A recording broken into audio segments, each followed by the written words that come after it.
everyone, it's Vicky here. The last video that I uploaded today was done in March when I was given an early birthday present, but because of the way my computer's been playing, I haven't really been able to upload it.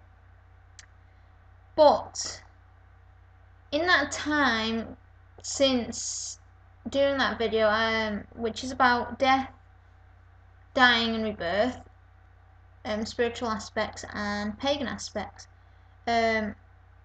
I had another experience of death in my work where one of my residents, within 10 minutes of seeing her, actually stopped breathing, and myself and other carers had to perform CPR. Unfortunately, it was unsuccessful, which sadly she passed away, even though we did give a good effort to try and bring this lady back to life.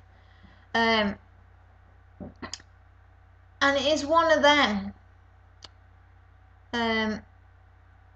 In those sort of situations, your spirituality kind of goes out the door and you forget about it. The only thing I kind of like to do is open a window, so if the spirit wants to leave and go to another place, like go to the Summerland or go to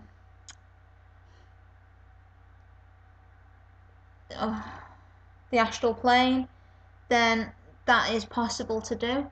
I find it more calming as well to have the window open, but in this situation, my spirituality kind of went completely out the door, and any other thought of even what spirituality anyone else in the room was. It's a very tough situation for people to be in, because your main focus in that instant is to try and bring that person back to life.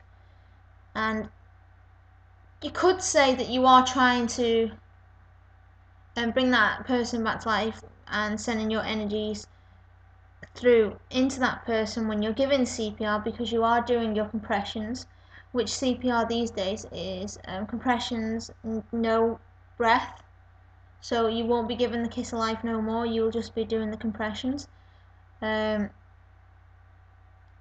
This is a very rambly video, so I do apologise. So in that instance, if anyone else has ever experienced this, tell me, do you feel as though you're sending energy into that person to try and bring them back? And has your spirituality gone completely out of the window in that sort of situation? But if it hasn't, what have you done in that sort of situation regarding your spirituality? Have you stepped it to one side because that person may not have the same spiritual views of you? Or have you thought about it in your head and saying little prayers in your head?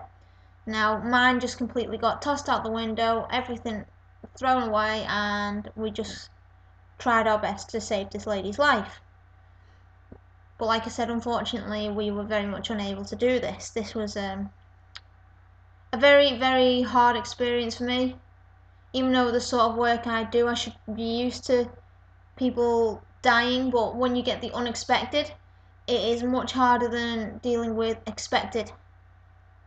Now, people may say this different, but an expected death, you are prepared, but an unexpected death, you are not.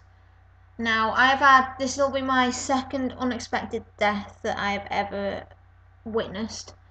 The first in my line of work was last year, but it was an experience that actually doesn't frighten me to death, because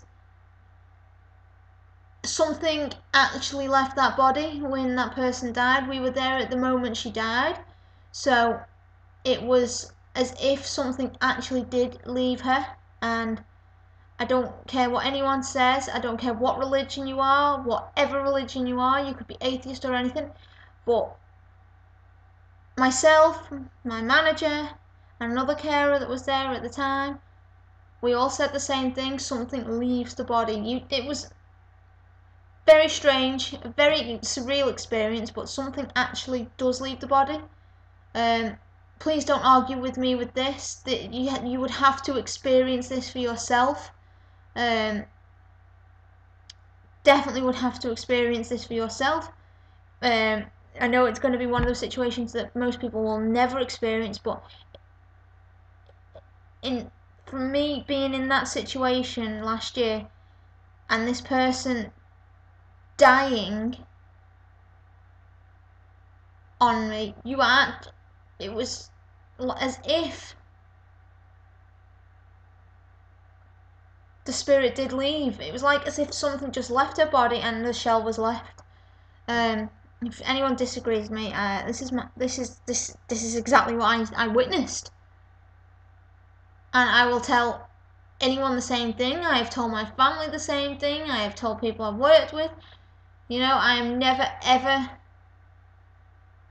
gonna say any different. No one's ever gonna change my mind on the matter.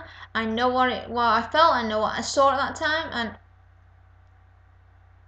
personally, that is what I saw.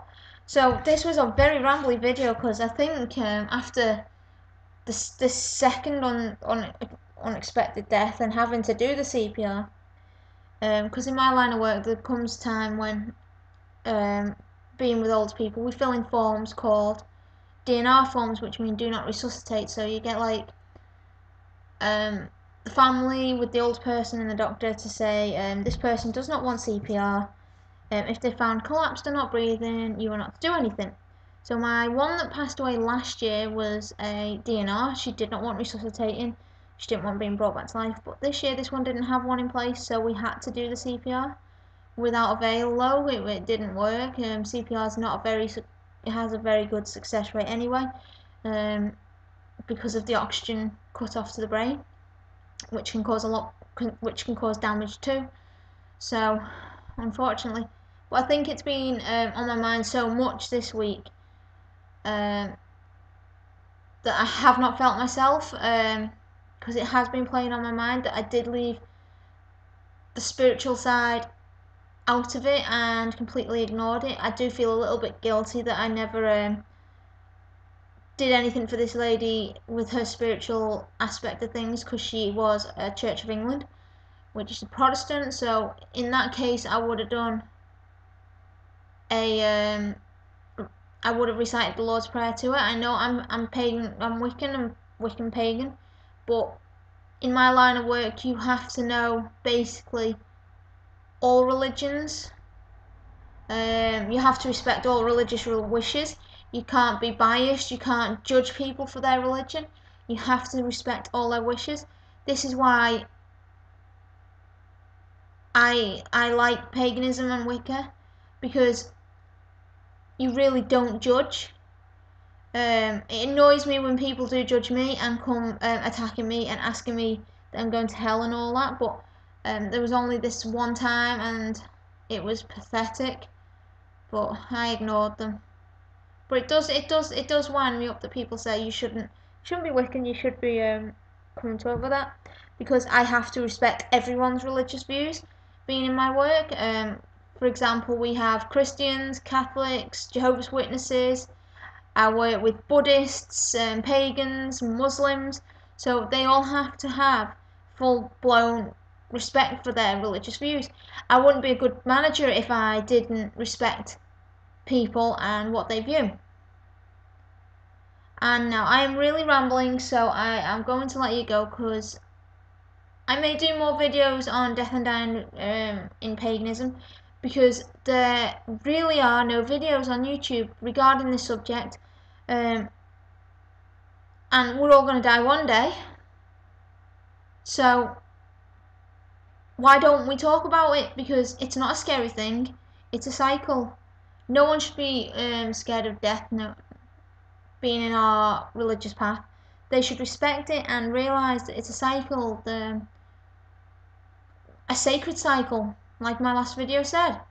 And a lot of you should understand that, and you shouldn't be scared of what the future holds, because in the end it'll all come back together.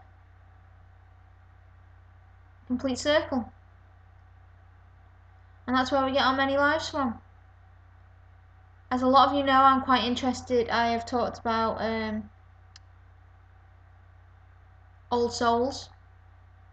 I'm very much a believer in the old souls, and that's where I believe that the cycle comes from, and we can become old souls. So I hope you've enjoyed my rambling, because I have been one hell of a rambler today. and blessed be everybody.